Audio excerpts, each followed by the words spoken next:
এই মুহূর্তে নয়াপল্টনে আছেন রিপোর্টার আহমেদ সালেহীন, চট্টগ্রামের ওয়াসার মোড়ে আছেন শফিকুল আলম এবং সিলেটে সরকারি আলিয়া মাদ্রাসা মাঠে আছেন ইকরামুল কবির। সরাসরি যাচ্ছি তাদের কাছে। প্রথমেই যাচ্ছি সালেহীনের কাছে।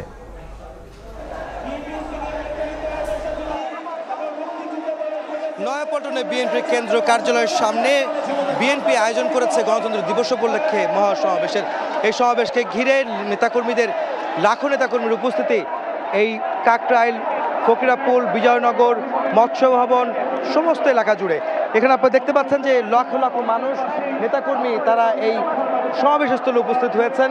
তারা এই সমাবেশে এখানে তাদের নেতৃবৃন্দ যারা বক্তব্য রাখবেন সেগুলো শোনার জন্য তারা এখানে উপস্থিত হয়েছেন।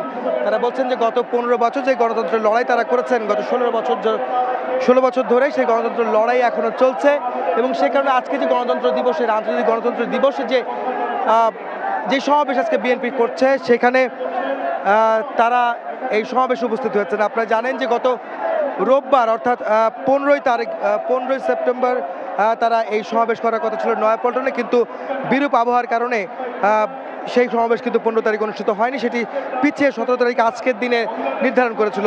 এবং আমরা দেখেছি যে আজকে সকাল থেকে এই নয়াপল্টনকে কেন্দ্র করে ঢাকার আশপাশ এবং ঢাকার ভিতরে শত অঙ্গ সহযোগী সংগঠন রয়েছে। বিএনপির সমস্ত ইউনিটের নেতৃবৃন্দ তারা কিন্তু এই নয়াপল্টনে এসে উপস্থিত হয়েছেন। এখানে বলে রাখা ভালো যে বিএনপির ভারপ্রাপ্ত চেয়ারম্যান তারেক রহমান এই অনুষ্ঠানের প্রধান অতিথি হিসেবে বক্তব্য রাখবেন এবং একই সঙ্গে সভাপতিত্ব করবেন বিএনপির মহাসচিব মির্জা ফখরুল ইসলাম আলমগীর।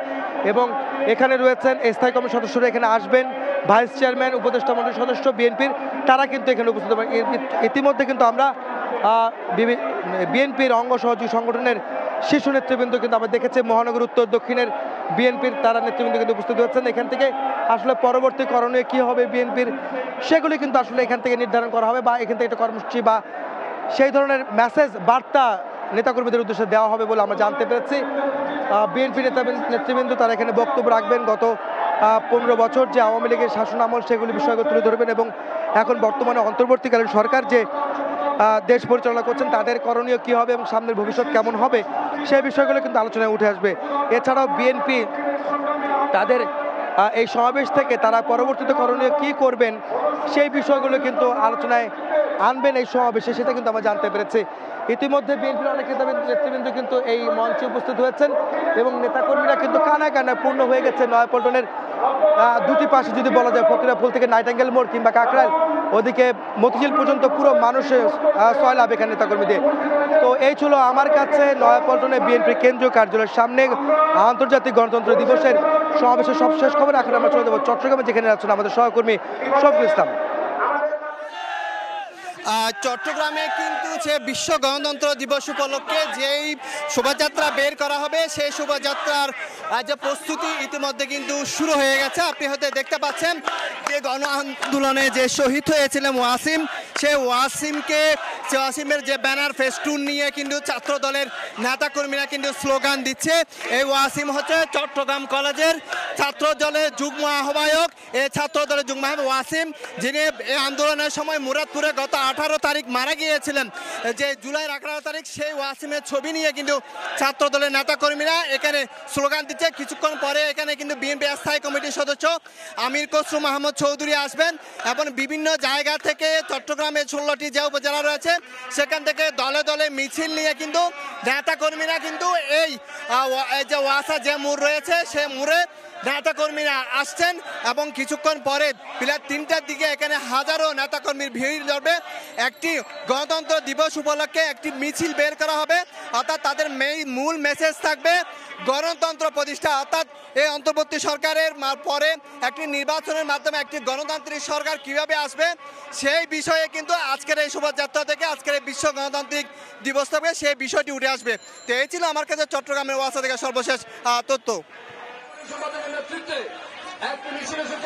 আন্তর্জাতিক গণতন্ত্র দিবস উপলক্ষে সিলেট বিভাগে বিএনপির যে শোভাযাত্রার আয়োজন করেছে তার পূর্বে একটি এই সমাবেশের আয়োজন করেছে এবং সমাবেশে বিভিন্ন জায়গা থেকে সিলেট বিভাগের 4 জেলার বিভিন্ন উপজেলা থেকে দলে দলে এখানে এসে যোগ দিচ্ছেন বিভিন্ন নেতাকর্মীরা। ইতিমধ্যে যেই নেতারা এসে আসতে শুরু করেছেন মঞ্চে, ইতিমধ্যে শুরু করেছেন মঞ্চে এসে তারা অবস্থান নিয়েছেন এবং এই যে সমাবেশ এবং যে শোভাযাত্রা পুরো সমাবেশ অনুষ্ঠিত হবে এবং সব কিছু মিলে এই পুরো আয়োজনের প্রধান অতিথি হিসেবে উপস্থিত থাকবেন জাতীয় নির্বাহী কমিটি বিএনপি জাতীয় নির্বাহী কমিটির vice chairman advocate Ahmad Azam Khan এবং এই শোভাযাত্রা এবং পুরো আয়োজনটির সমন্বয়কের দায়িত্ব পালন করছেন সাংগঠনিক সম্পাদক জাতীয় নির্বাহী কমিটির আলহাজ জিকে গৌস এবং এই সভাপতিত্ব করছেন ভারপ্রাপ্ত সভাপতি এবং সিলেট মহানগর বিএনপির ভারপ্রাপ্ত সভাপতি মিফতা সিদ্দিকী। এবং আমরা দেখতে পাচ্ছি এখানে যে সিলেট জেলা বিএনপির সভাপতি কাইয়ুম চৌধুরী সহ বিভিন্ন নেতৃবৃন্দ ইতিমধ্যে মঞ্চে উপস্থিত হয়েছেন এবং বিভিন্ন পাড়া মহল্লা বিভিন্ন উপজেলা থেকে দলে দলে মিছিল করে করে এই সমাবেশে এসে যোগ দিচ্ছে। আমরা দেখেছি প্রায় সকালের পর থেকে এসে যোগ দিচ্ছেন, কিন্তু প্রচন্ড রোদের কারণে আশেপাশে যে ছায়াগুলো রয়েছে গাছের নিচে রয়েছে সেখানে গিয়ে অবস্থান করছেন। আজকে কিন্তু মূল অনুষ্ঠানটি হচ্ছে শোভাযাত্রা এবং শোভাযাত্রা যখন শুরু হবে এই সংক্ষিপ্ত সমাবেশ শেষে যখন শোভাযাত্রা শুরু হবে তখন কিন্তু এই সব নেতাকর্মীরা এই শোভাযাত্রা অংশ নেবেন এবং একটি বিশাল একটি শোভাযাত্রা হবে এমনটি আশা করছেন বিএনপির পক্ষ থেকে।